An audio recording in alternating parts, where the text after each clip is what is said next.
Welcome sur ce podcast Les Croqueuses. Je suis Pauline pour vous guider, à la fois coach, formatrice, praticienne EFT, facilitatrice de cercles, de soins rituels et de stages. Oui, tout ça. En fait, je suis exploratrice de tous les possibles. Les Croqueuses, c'est le podcast qui vous fait kiffer votre vie avec des interviews inspirantes, des bottages de fesses et 100% de motivation et de good vibes. On explore ensemble la résilience, la reconstruction et surtout, on prend beaucoup de plaisir à croquer la vie à pleines dents. Allez, prête à vibrer ? C'est parti pour une nouvelle dose de good vibes. Aujourd'hui, j'accueille Patricia, une femme passionnée de cuisine, curieuse depuis toujours et authentique, avec beaucoup de facettes tout en se montrant une. Dans cet épisode, elle partage son vécu dans le processus de guérison qui a duré 4 ans et qui est encore work in progress. Habituée à travailler sans compter, avec de multiples privations, de sommeil, de connexion à son corps et à ses émotions, elle a été forcée de s'arrêter, ayant atteint un summum pas tolérable. Dans son burn-out, elle a appris à ralentir et à vivre le moment présent. Alors que son corps chuchotait depuis des années sans parvenir à être entendu, il en est venu à crier très fort pour être écouté. Là, c'est un nouveau parcours qui commence face à la maladie. Tout est une histoire de choix pour Patricia, qui décide alors de se reconnecter avec son corps, de comprendre comment fonctionne son système nerveux, pour sortir du figement traumatique dans lequel elle vivait depuis toujours ou presque. Aujourd'hui, elle est accompagnatrice du changement et a à cœur de partager tous les outils qui l'ont elle-même aidée. Restez bien à l'écoute pour découvrir son histoire, son expression « tout est à l'intérieur » et ses gourmandises. Mais je ne vous en dis pas plus, je vous laisse découvrir tout de suite notre conversation.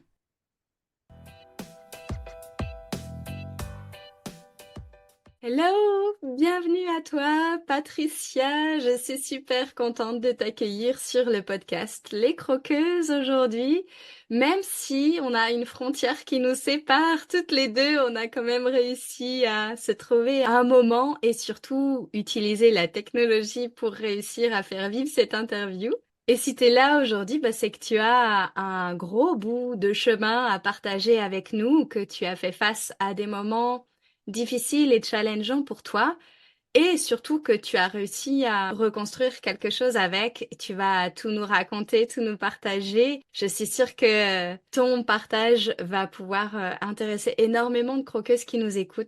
Et du coup, pour qu'elles apprennent à tisser des liens avec toi, eh bien, je t'invite à te présenter brièvement, nous dire tout ce que tu as envie sur toi pour qu'on te cerne un petit peu mieux dans ta personnalité.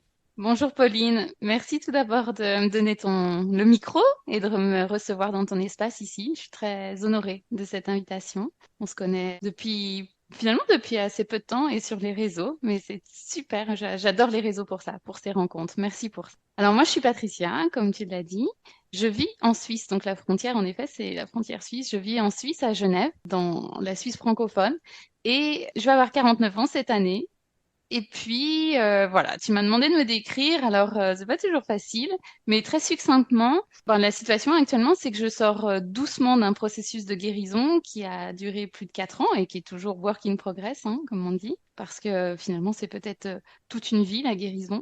Je suis facilitatrice en breathwork et en psyché, qui est un outil de transformation des croyances limitantes et de la perception du stress. Donc j'aime dire que depuis quelques mois, j'accepte de dire que je suis accompagnatrice du changement. J'ai beaucoup vécu de changement dans ma vie ces dernières années et maintenant j'ai à cœur finalement de partager ce qui m'a aidé et ces deux outils particulièrement, breathwork et psyché, pour accompagner les autres dans le changement qu'ils peuvent avoir besoin dans leur vie. Et puis je suis passionnée de cuisine. Je donne d'ailleurs parfois des ateliers de cuisine. Bon, en ce moment, je suis un peu occupée par les deux autres activités. Mais oui, grande passionnée de cuisine depuis toujours. J'ai toujours aimé manger très sainement. Et particulièrement les végétaux, les légumes et les fruits. Dans les moments les plus rush de ma vie, je pouvais passer une journée à ne manger que des fruits, tellement je suis folle de fruits et de fruits de saison. Voilà, je me délecte d'oranges en ce moment. La frontière italienne n'est pas loin, l'Italie n'est pas loin, donc voilà. Et puis, ça correspond un petit peu à ce que tu vas partager après dans cette idée d'être à l'écoute de ton corps et de ses besoins. Et si là, clairement, ton corps te réclame des fruits, c'est qu'il fait un gros stock de vitamines, de minéraux et de fibres, de tout ce que les fruits peuvent apporter. Ouais, tout à fait. Bon, maintenant, c'était pas tout le temps une grande idée d'être dans une monodiète de fruits. Je ne crois plus du tout à ce genre de choses, ou alors vraiment très rapidement sur des périodes très courtes. Donc oui, je m'occupe aussi depuis toujours en fait, à bien manger, à manger de façon équilibrée, sainement, avec des produits bio. Tu me posais aussi la question des valeurs. J'ai toujours eu beaucoup de curiosité en fait.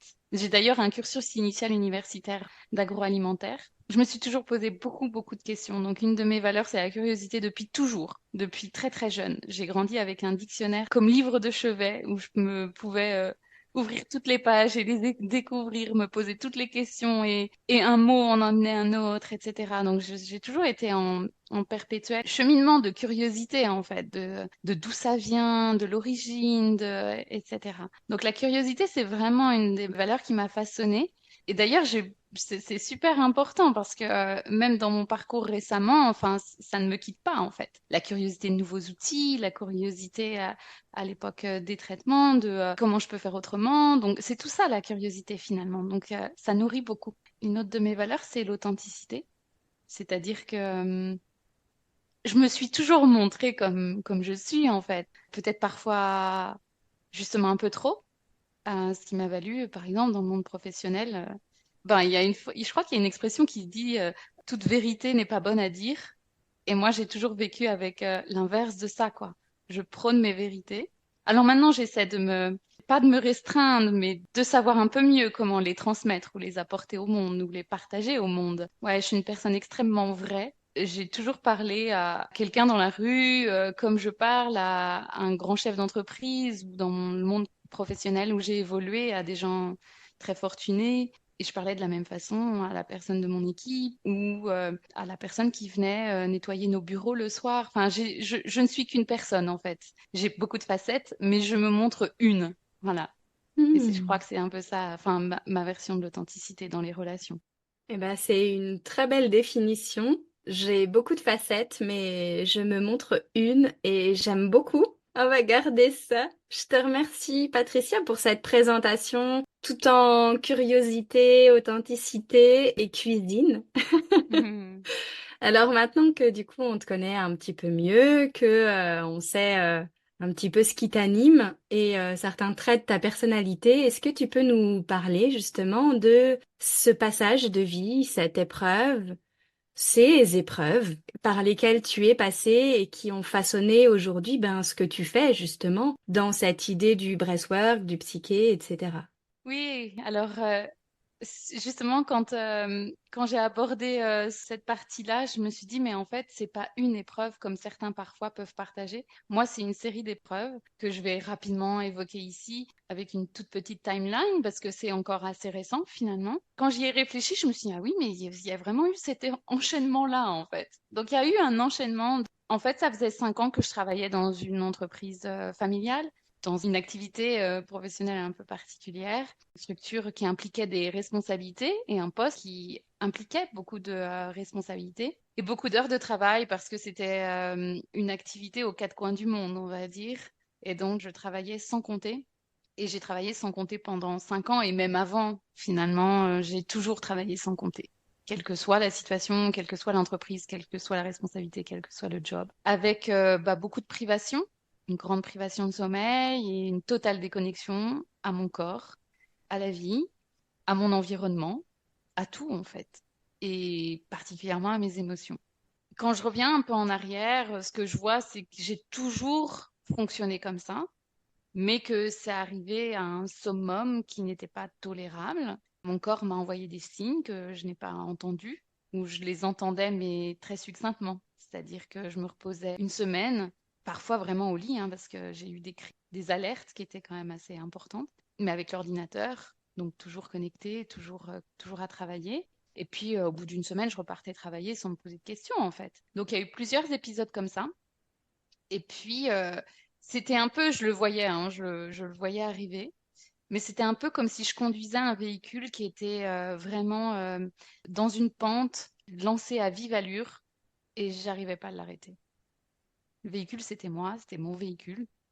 Et j'ai vraiment cette sensation que finalement, on dit souvent qu'on sera amené à remercier les épreuves. Moi, je voulais pas entendre ça pendant qu'on y était, pendant que j'étais dedans. Mais ce que je me rends compte, c'est que c'est les chefs d'entreprise qui étaient à la tête de cette entreprise qui m'ont demandé d'aller me reposer. Je pensais que c'était avec bienveillance, mais finalement pas, mais c'est pas grave. Et je sais pas ce qui se serait passé si eux ne m'avaient pas demandé d'aller me reposer, très honnêtement. Et j'ai une grande émotion qui monte à ce moment-là parce que moi, je vais le dire comme je le pense, j'étais pas capable de m'arrêter. Et c'est douloureux de le dire parce que oui, j'étais pas si déconnectée de mon corps que je m'étais complètement coupée de mes besoins. Je niais complètement mes besoins primaires même, hein. Je parle de besoins primaires. Le sommeil, l'alimentation. Donc même si je savais très bien me nourrir, ouais, c'était catastrophique. Donc j'ai beaucoup maltraité mon corps. Et puis, quand ils m'ont demandé d'aller me reposer en octobre 2019, bah, là, c'était extrêmement violent parce qu'on a débranché finalement une machine, quoi. J'étais devenue une machine. Et puis, c'était impossible de faire autrement, je pense, mais ça a été fait dans beaucoup de violence. C'est-à-dire qu'après 3 mois, j'ai été licenciée. Donc là est venue la culpabilité, l'injustice de bah voilà, c'était pas joli en fait de quitter l'entreprise comme ça. Et puis il me voulait finalement pas tant de bien que ça parce que me demander d'aller me reposer, c'est une chose, mais après 3 mois de ça, j'ai été licenciée. Bah ça, c'était en plus un échec professionnel. Donc il y a eu quelques mois de procédure avec un avocat. Donc ça, c'est dans les épreuves parce que je pensais jamais aller dans ça dans ma vie Mm. pour défendre mes droits. Et puis, ça s'est accompagné d'une dépression extrêmement sévère, quelques mois après d'un diagnostic d'endométriose, parce que mon corps était dans un état d'inflammation ultime, en fait. Donc ça, le diagnostic d'endométriose, c'est en mai 2020. Et puis quand...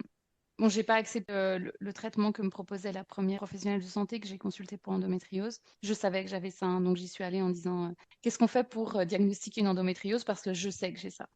Là, je commençais à écouter, en fait. C'est peut-être la première fois que j'ai commencé à écouter. Je dis souvent que je ne sais pas écouter, mais je savais, j'avais posé moi-même le diagnostic. Mm.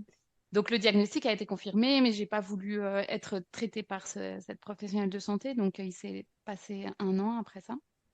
Et puis après, j'ai rencontré un très grand professionnel à Genève, qui est absolument formidable, qui m'a proposé l'ablation de l'utérus parce qu'il n'y avait pas d'autre solution. C'était trop profond. Ce que j'ai accepté. Et puis quand on préparait ce protocole, cette opération, on m'a diagnostiqué un cancer du sein agressif en octobre 2021, à 2 ans, quasiment jour pour jour du burn-out, de la sortie de l'entreprise. Juste 2 ans. Donc là, j'ai compris que c'était pas par hasard et que mon corps, je l'avais si peu entendu pendant toutes ces années, ben, qu'il avait chuchoté en fait à plusieurs reprises et que je l'avais tellement pas entendu qu'il criait, qu'il avait été obligé de crier très très fort, quoi. Et là, Mm. il criait très très fort. Voilà. Donc, à ce moment-là, tu as fait un énorme burn-out en fait. Tu as parlé de ce véhicule dans une pente qui ne s'arrêtait pas, où clairement tu t'es pris le mur et ça a été violent avec ce burn-out, avec ce semblant de bienveillance de la part des Ouais. chefs d'entreprise qui finalement étaient pas si bienveillants que ça, avec derrière ton corps qui commence à, bien que tu commences à l'écouter, tu entends certains signaux et en fait c'est presque trop tard parce C'est ça. que le corps a déjà accumulé beaucoup de souffrances que tu n'avais pas été en mesure d'entendre à ce moment-là. On est 2 ans après ton burn-out. Mhm. Entre l'endométriose et le cancer, tout s'est à peu près regroupé en même temps. Oui, c'est ça. Et puis, ben, je pense que tout était déjà lancé en fait à l'intérieur de mon corps. Et ça se consumait en fait. Enfin, l'inflammation, elle se propageait. Et puis voilà. Oui, le cancer est arrivé parce que, bon, un cancer, ça se crée pas en une nuit, hein. Enfin, moi, j'ai pas voulu trop chercher à comprendre, etc. J'ai dit au début du podcast que j'avais beaucoup de curiosité. soudainement, quand ça a été face à moi, j'en avais plus du tout de curiosité là. Là, c'était un sujet où je n'avais plus aucune curiosité. Je Mm. voulais pas, je voulais en entendre le minimum. Presque, j'ai même pas voulu comprendre en fait. C'était là. Je dis pas que c'était trop tard, mais c'était là. Donc en fait, j'ai vraiment mis mon énergie ailleurs. Mm. C'était là et t'avais pas le choix que de faire avec ces douleurs, avec cette maladie, avec ce qui se jouait pour toi. Et du coup, où est-ce que t'as mis ton énergie? Comment t'as fait? Et si tu as fait le choix de ne pas être curieuse, de ne pas en savoir plus, peut-être pour ne pas voir ou entendre tout le pire qui pouvait arriver, peut-être aussi, enfin, c'est peut-être totale interprétation de ma part, en tout cas, c'est ce que moi j'ai vécu. Je me reconnais aussi dans ce que tu partages, mais peut-être pas finalement pour les mêmes raisons. Sur quoi est-ce que tu as choisi de mettre ton énergie, justement? Mm. Bah, en fait, c'est OK, il y a un diagnostic. Ça, on peut pas le contrarier, on peut pas le contredire, on peut pas. C'est OK d'entendre ça. Bon, la première réaction, ça a quand même été, je vais partir en Inde, je vais aller respirer et faire du yoga, méditer, et puis ça va passer. Comment ça, un cancer, ça va passer? En fait, là, ouais, les médecins étaient assez désemparés, en fait, parce que dans la conversation, je voyais une limite. Je sentais comme s'ils étaient un petit peu, mais pas paniqués, mais bon, non, là, ça va pas être possible. Qu'est-ce que j'ai fait? Ben, en fait, il y a un peu les deux épisodes, les 2 ans de guérison du burn-out et les 2 ans de guérison du cancer. Pendant les 2 ans de guérison du burn-out, j'ai fait du yoga, j'ai fait de la méditation, je me suis formée au yoga Kundalini. Je suis vraiment allée dans quelque chose de presque spirituel. Je vais aller un peu voir mes émotions. En fait, ce que j'avais pas compris, c'est que j'étais encore pas descendue au niveau du corps. Même si le yoga peut être ça, moi, j'en étais même pas encore là, en fait. J'ai appris à ralentir pendant la période de convalescence du burn-out. J'ai appris à ralentir. La plus grosse part de l'enseignement de ces 2 années-là, ça a été d'accepter. De D'accepter. ralentir. D'accepter de ralentir et d'accepter la situation. Ne plus être dans l'étape de je suis victime, il y a de l'injustice, etc.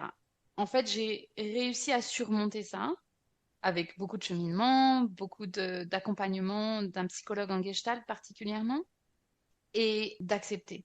D'accepter ce qui est là aujourd'hui. Et en fait, je me suis aussi fait accompagner en hypnose ericksonienne avec vraiment une thérapeute formidable qui m'a beaucoup aidée dans ça aussi, dans l'acceptation. Et puis, quand il y a eu l'étape du cancer, finalement, j'étais déjà plus la même. Parce que cette partie d'acceptation, il n'y a pas eu l'étape de je suis victime. Ça a été une fraction de seconde. Alors que dans le burn-out, ça a été des mois. Bon, Mm. il y avait eu la procédure juridique aussi, donc ça traînait, enfin, il y avait tout ça. Mais là, ça a été une fraction de seconde, et vraiment, très sincèrement, une fraction de seconde.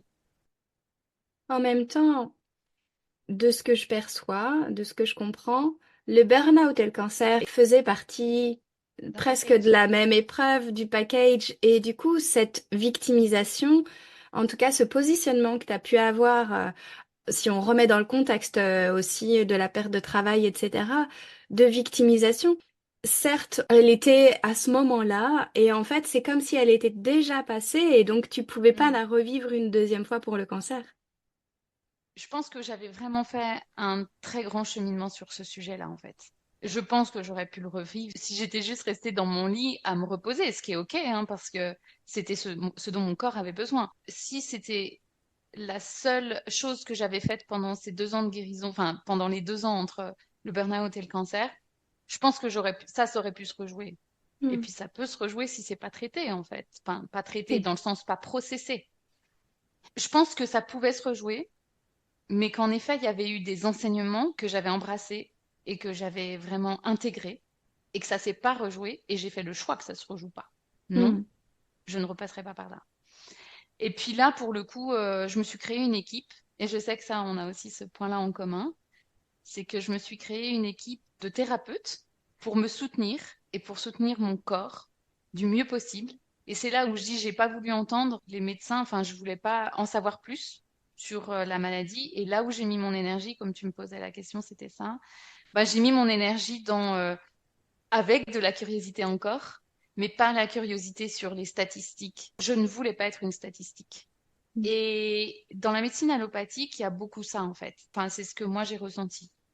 La statistique de guérison, c'est ça. La statistique de rémission, c'est ça. La statistique de rechute, c'est ça. Moi, je suis pas une statistique. J'ai défié souvent les statistiques.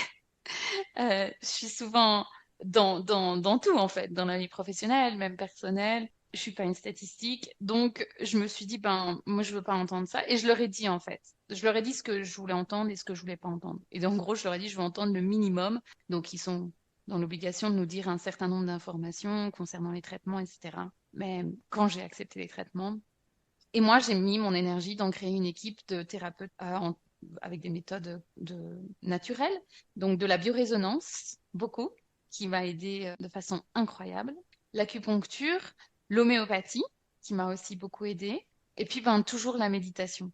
Ça, c'était vraiment important pour me ramener dans le moment présent, parce que il n'y a pas de stress dans le moment présent. Les angoisses, elles sont liées au passé, elles sont liées à la mémoire du corps, elles sont liées au trauma, elles peuvent être liées à la projection de l'avenir. J'ai peur de ne pas y arriver, j'ai peur de m'en sortir. Mais dans le moment présent, je sais que ça peut choquer beaucoup de personnes d'entendre ça si elles ont la difficulté à être dans le moment présent. Mais moi, c'est ce que j'ai vécu et c'est ce que je cultive. Dans le moment présent, il y a assez peu d'angoisse. Ça peut être des angoisses ou des peurs si on vit un accident de la route, si on vit une agression, si on est en danger de quelque chose. Là, oui, il y a du stress et c'est un stress qui est physiologique même pour s'en sortir, pour combattre ou pour fuir ou pour s'effondrer si le système n'est pas en capacité d'accueillir ça et de le traiter surtout. Mais il n'y a pas d'angoisse dans le moment présent. Et ça, je l'ai Hmm. beaucoup, beaucoup cultivé pendant les traitements. Même si c'était pour moi angoissant d'aller à l'hôpital, parce que je n'étais jamais rentrée dans un hôpital. Donc y aller à une époque tous les jours, c'était très difficile. J'ai beaucoup, beaucoup médité, beaucoup, beaucoup médité. Et puis j'ai enfin abordé les situations avec de quoi tu as besoin, de quoi ton système a besoin. Tu as besoin de tes écouteurs? Emmène tes écouteurs. T'as besoin de méditer, médite. T'as besoin d'emmener ta nourriture à l'hôpital parce que ce qui te sert, c'est pas acceptable. Emmène ta nourriture à l'hôpital. Donc en fait, j'ai créé vraiment des conditions clairement pour me protéger en fait, pour me protéger et pour être en mode conservation d'énergie pour ce dont mon corps et mon système avaient besoin.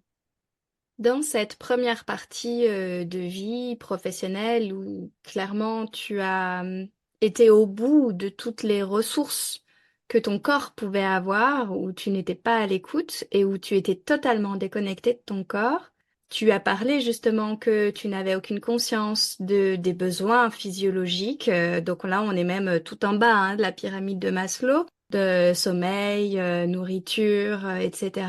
Et aussi des besoins émotionnels ou en tout cas que tu n'étais pas à l'écoute de tes émotions. Là, dans ce que tu partages, j'entends que tout ce que tu as mis en place, tout ce système autour de toi d'accompagnants, d'approches thérapeutiques, avec l'acupuncture où c'est quand même des aiguilles sur le corps, avec la méditation où on redescend dans les ressentis du corps dans le moment présent. Tu parles aussi des besoins avec j'ai besoin d'emmener ma nourriture, ok, je le fais. J'ai besoin de me mettre dans ma bulle en écoutant de la musique ou ce que j'ai envie avec mes écouteurs, je le fais. J'ai la sensation que à ce moment-là de ta vie, tu as refait ces liens de reconnexion, justement, et aussi bien en émotionnel qu'en besoin physiologique et qu'en ressenti corporel. Ouais, tout à fait, parce que c'est pas que je ne savais pas. J'ai beaucoup lu, mais depuis toujours, j'entends, j'ai beaucoup lu, j'ai un cursus universitaire de plus de 5 ans dans l'alimentation. Il y avait tout l'aspect nutrition, il y avait tout l'aspect, donc j'ai fait de la biologie cellulaire, donc j'avais la connaissance. C'est même pas de l'ignorance, parce que c'est OK si on ne sait pas. Enfin, je veux dire, tout le monde n'a pas eu bon, maintenant, il y a plein d'outils pour savoir. Et puis, finalement, apprendre les besoins ou comment fonctionne notre propre véhicule, c'est important. Mais moi, je n'avais pas d'excuse. C'était en plus, en partie, ma formation initiale. Mais ce que je n'avais pas, c'était la capacité de le mettre en place, la capacité de le faire, la capacité de le voir, la capacité de le ressentir. Et ça venait d'où? Ça venait tout simplement, enfin simplement, peut-être le mot est de trop, mais ça venait de trauma. Ça venait de figement, de ce qu'on appelle le figement fonctionnel. Et donc, le figement fonctionnel, ça déconnecte de son corps, ça déconnecte de ses émotions pour se protéger. Donc, mon système était en mode survie, et en mode survie depuis toujours, depuis très longtemps. Depuis très, très longtemps. Alors, je ne vais pas expliquer ici pourquoi est-ce que j'ai traversé dans mon enfance et pourquoi mon système est arrivé à ça et que c'était sa seule façon de fonctionner. Mais en fait, j'avais les connaissances, mon système était en mesure de les appliquer, en fait, parce qu'il avait autre chose à gérer, qui était se protéger. La compréhension de ça, je l'ai depuis assez peu de temps. C'est tout le travail sur la régulation de mon système nerveux, la théorie polyvagale, et c'est la plus grande découverte que j'ai fait sur moi, c'est ça, en fait, parce que c'est la source de tout, la compréhension. Et ben, une fois qu'on a la compréhension, ben, on peut aller vers la guérison. Donc en fait, c'est passer de la résilience à faire avec ce qui se présente, à vraiment la compréhension et puis la guérison. Parce qu'une fois qu'on a compris, pour le coup, vraiment, et qu'on est accompagné, ben, là, on peut aller vers quelque chose de plus périn. Hmm. Alors c'est intéressant ce que tu dis parce que tu parles de l'étape de compréhension qui vient avant la guérison et ça a été ton cheminement, mais c'est pas le cheminement obligatoire et nécessaire pour chacun et chacune. Et cette étape de compréhension, je pense qu'elle a été vraiment indispensable pour toi dans cette valeur de curiosité que tu as énoncé dès le départ, parce que dans ce parcours de libération traumatique, etc., il y a parfois des choses qui peuvent se faire par l'acupuncture, par des thérapies, par des stages, par la méditation, par le FT, par le breathwork et autres, sur lesquels on ne met pas forcément sa conscience et pourtant qui sont hyper intéressantes en termes de libération et qui nous permettent aussi quand même derrière d'avoir cette reconnexion. Et toi, de ce que tu partages, tu as vraiment eu ce besoin de mettre des mots et d'avoir cette compréhension fine de ce système de survie qui s'était mis en place depuis toujours. Et une fois que tu avais compris, tu as pu passer à autre chose et choisir de guérir. Et ça, c'est une expression que tu as utilisée déjà quand on avait échangé toutes les deux, ce choix de guérison que tu as fait, qui effectivement sera pas aussi vibrant et résonnant pour tous ceux et toutes celles qui nous écoutent, et pourtant qui nous lie toutes les deux parce qu'on a toutes les deux fait ce choix-là, et donc, et cette idée de choix de guérison derrière, qui t'a permis aussi de reconnecter avec ton corps, avec tes besoins, avec cette notion de guérison physique et cette connexion émotionnelle aussi derrière. Ouais, tu dis que ça ne parlera pas à tout le monde, le choix de guérison. Ce que je veux dire là-dedans, c'est que le choix, par contre, parce que oui, tout le monde ne traverse pas des épreuves de santé de ce type-là, et je le souhaite à personne. Mais moi, ce que j'ai compris au travers de ces épreuves, c'est que un des plus grands pouvoirs qu'on a, c'est de choisir. Et pas que dans la guérison.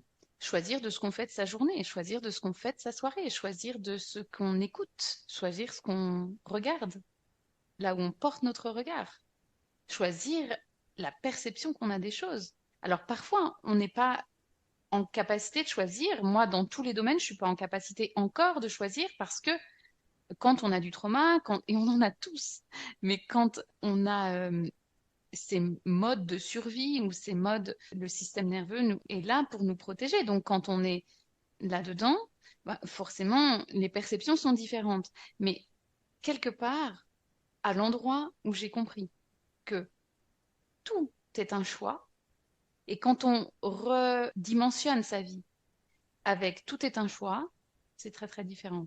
Il y a il y a des petites choses comme ça qui sont énormes. Finalement, je dis petites choses, mais énormes, c'est-à-dire que ça paraît peu, le mot du choix, le mot d'accepter, Ça, ce sont des concepts qui sont pour moi désormais hyper importants. Hmm. Alors si je reprends un petit peu cette timeline et que j'en fais un petit peu le résumé, il y a eu ces 5 années d'usure qui ont été un petit peu la partie immergée de l'iceberg d'un système qui s'était mis en place depuis presque toujours pour toi, suite à ton vécu personnel. Et ces 5 années qui ont révélé, qui ont joué le rôle peut-être de révélateur pour, en tout cas, et qui t'ont amené au burn-out derrière, avec ce gros mur qui t'a clairement stoppé, qui t'a permis de travailler sur certains rôles, notamment celui de la victimisation, et d'aller vers l'acceptation, dans cette idée aussi de revivre le moment présent, avec ce gros travail, premier travail qui a été fait qui ensuite a continué à travers la maladie et à travers le cancer, avec du coup une deuxième phase ou énième phase qui continuait pour toi à ce moment-là, avec cette compréhension indispensable, avec ce choix de guérison, avec aujourd'hui tout ce que tu as posé qui fait que tu as réussi à t'en sortir avec ce balisage que tu as fait autour de toi, avec cette compréhension fine de tes traumas, de ton système nerveux, de comment il fonctionne, de ses théories, notamment les différentes parties à l'intérieur de toi, avec le système familial à l'intérieur et plein d'autres concepts qui t'ont permis aujourd'hui d'en être là. Et aujourd'hui, tu es guéri, tu transmets à ton tour une partie de ce que tu as reçu. Tu as un peu plus de recul par rapport à cette grande période de ta vie. Si jamais tu devais conclure ou résumer en un mot ou une phrase entre le où t'en es aujourd'hui et les enseignements que t'en as tirés, comment est-ce que tu formulerais les choses?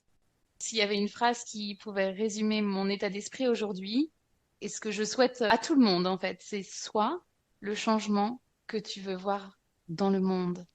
Hmm, Les enseignements, le premier, c'est ralentir. Je prends à plusieurs reprises l'image du véhicule lancé à vive allure. Bah, le véhicule lancé à vive allure, il voit pas le paysage, par exemple. Donc, ralentir pour voir le paysage. Revenir au moment présent. La connexion au corps. La connexion à mon souffle. La respiration a été un outil extrêmement puissant. Un des enseignements, c'est de se faire accompagner. Parce que clairement, on ne peut pas changer, on ne peut pas réparer une situation ou un état avec les mêmes ingrédients que ceux qui l'ont créé.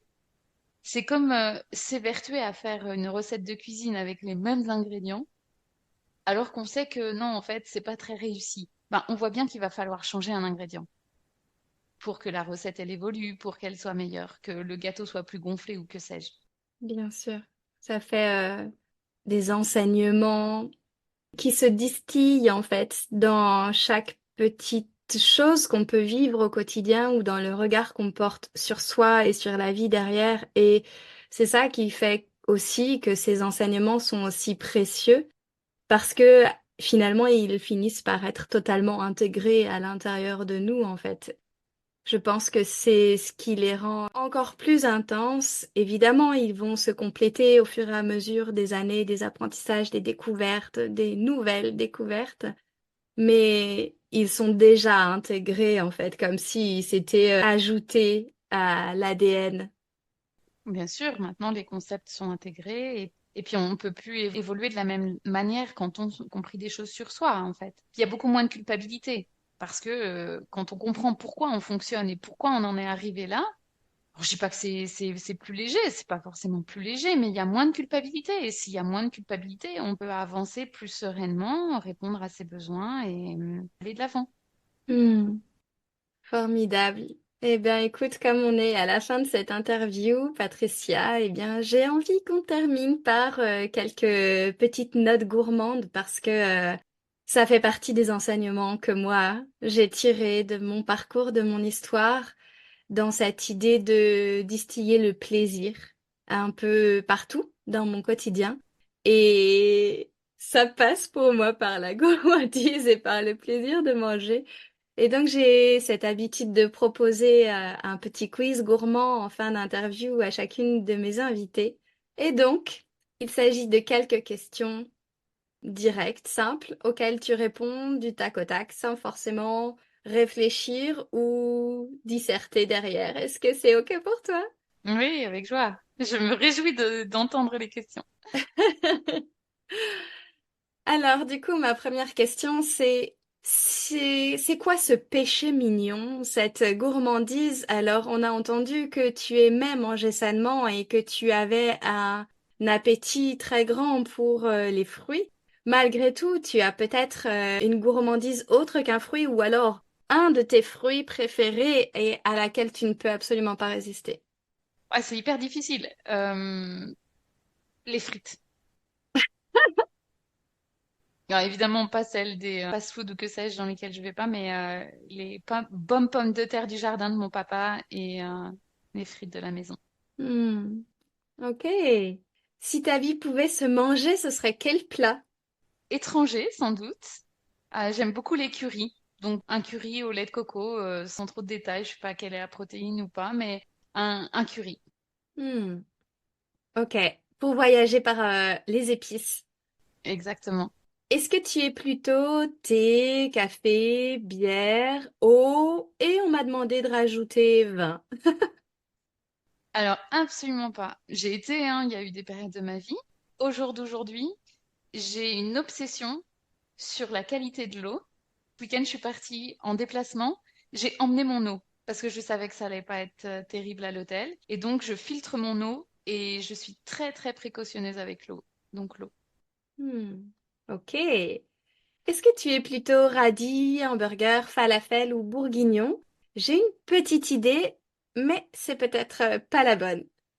Ah, oui, il pourrait y avoir un doute, mais je suis falafel et radis, c'est pas mal avec du houmous.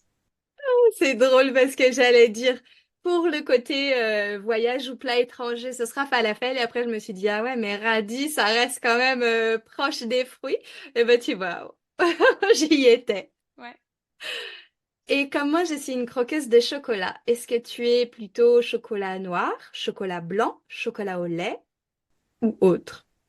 Alors, tu es pas sans savoir qu'en Suisse, il y a beaucoup de chocolat Hmm. et du très bon chocolat. Jusqu'à il y a 10 ans, je ne mangeais pas du tout, du tout, du tout, du tout, du tout, du tout de chocolat. Sous le sapin, il n'y avait même pas de chocolat pour moi, tellement Père Noël savait que je n'aimais pas ça. Mais chocolat noir, définitivement noir, noir, noir. Hmm.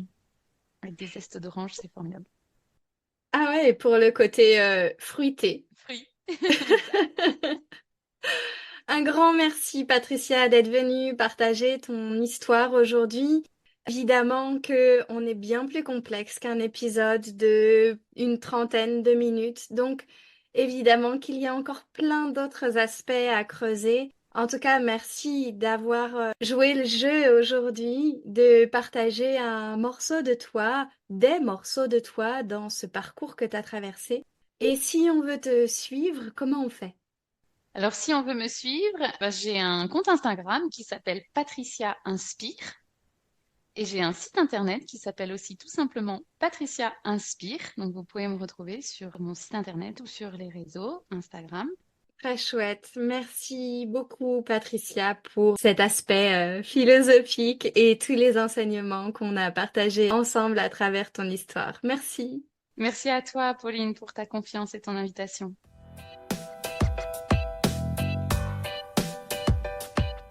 Et voilà les croqueuses, c'est la fin de cet épisode. Merci à vous d'avoir écouté jusqu'au bout. Si vous avez trouvé la gourmandise de mon invité, n'hésitez pas à m'envoyer un message ou un commentaire. C'est toujours un plaisir de vous lire. Si cet épisode vous a plu, qu'il vous a apporté un peu d'énergie, d'élan et de la valeur, si vous vous dites que ce serait bien que d'autres femmes puissent l'écouter, n'hésitez pas à le partager et à le noter sur votre plateforme d'écoute favorite. C'est très rapide. Notez le podcast en mettant des étoiles, ça l'aidera énormément à être visible pour qu'il touche encore plus de croqueuses. Et merci à toutes celles qui le font déjà. Vous pouvez aussi vous abonner pour être certaine de ne pas rater les prochains épisodes en solo ou avec mes invités. Je vous souhaite une super journée ou soirée, où que vous soyez, avec gourmandise bien sûr. À la semaine prochaine pour une nouvelle dose de pétillance, d'inspiration et de bonne humeur.